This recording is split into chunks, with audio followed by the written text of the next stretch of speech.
Hari ini ketika manusia sedang terlelap, hewan ini mengambil kesempatan masuk ke kandang peternakan domba. Tidak lama kemudian, suara yang keras mulai terdengar di ruangan kecil yang gelap. Setelah selesai, kawanan domba itu ketakutan, memberi jalan, dan domba betina yang diserang tiba-tiba perlahan-lahan keluar dari kegelapan. Tubuhnya yang terlihat lemah, seketika jatuh langsung ke tanah.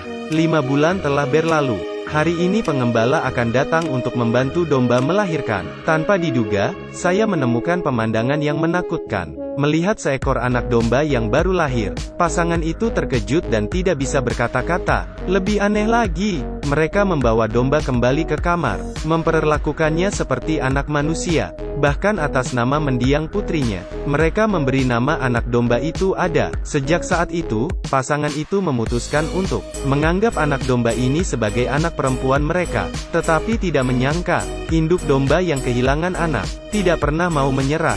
Dia berjalan ke jendela setiap hari, memanggil anak dombanya dari luar taman. Namun setiap kali suami istri ini selalu mengusirnya. Sampai suatu hari, mereka pulang setelah bekerja dari kebun, tetapi menemukan bahwa Ada menghilang tanpa jejak. Keduanya dengan cepat pergi keluar untuk mencari. Akhirnya mereka menemukan, ternyata domba betina itu membawa Ada lari bersamanya. Mereka bergegas mengejar, dan langsung menggendong Ada. Tetapi kemudian, penampilan domba yang sebenarnya akhirnya terungkap. Ternyata itu adalah seekor monster berkepala domba. Suami istri ini tidak menjaga perasaan si induk domba, dan langsung membawa pergi anaknya. Dalam perjalanan pulang, induk domba itu memohon dan mengikuti mereka. Hal itu membuat Maria marah. Pergi, tetapi siapa sangka malam itu, Maria bermimpi aneh. Dalam mimpi kawanan domba menatap dirinya. Ketika dia bangun, dia berpikir itu adalah pertanda buruk. Maria akhirnya melihat ke jendela. Induk domba itu masih memanggil anaknya. Maria hilang kesabaran. Dia membawa senapan dan berjalan ke arahnya. Melihat induk domba itu, Maria langsung menembaknya. Dia berpikir asalnya dia membunuh induknya, maka dia akan menjadi ibu dari Ada, anak domba itu. Dan untuk menghilangkan mayatnya, Maria segera mengubur induk domba itu, menguburnya untuk menutupinya. Tetapi saat itu dia tidak tahu, apa yang dia lakukan saat ini, telah dilihat oleh adik iparnya Petur. Petur tidak mengerti, kenapa kakak iparnya melakukan ini, sampai ketika mereka memanggil Ada keluar.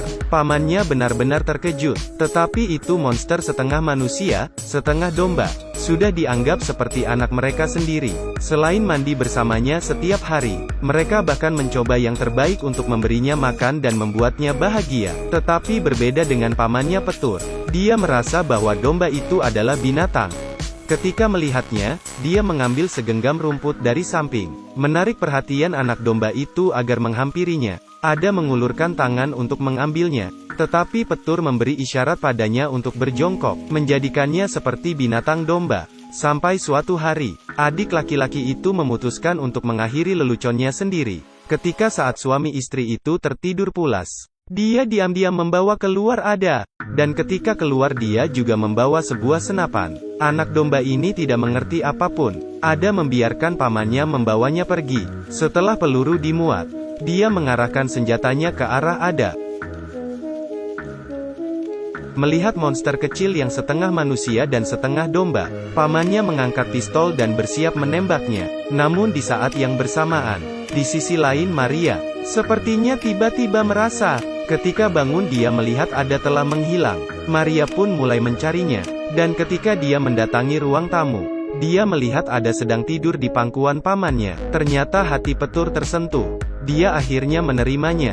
Kehidupan di sini tampaknya telah kembali tenang. Tetapi sampai suatu hari, monster kepala muncul kembali di perkebunan mereka. Saat itu mereka belum merasakan bahaya, nikmati kesenangan menonton pertandingan. Karena Ada tidak tahan dengan suasana ribut dari anjingnya, dia berlari keluar pintu sendirian untuk menemukan apa yang ingin dimainkan anjing itu. Saat ini di matanya, tiba-tiba melihat sosok kepala domba muncul, membuatnya ketakutan dan berlari. Tetapi anjing itu langsung melompat, dan terdengar sebuah kesakitan. Anjing itu mati dibunuh. Ada berlari pulang dan mulai melihat ke cermin. Dia merasa seperti dia terlihat mirip seperti kepala domba itu. Tanpa sadar jatuh ke dalam kebingungan.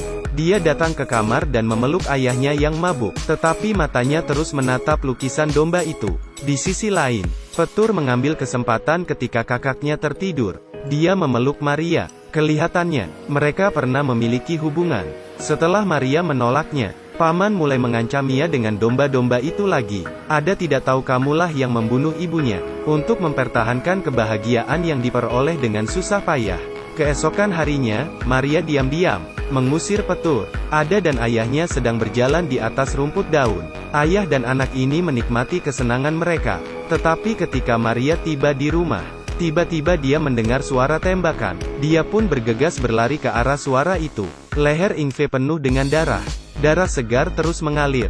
Pembunuhnya adalah sosok kepala domba di belakangnya.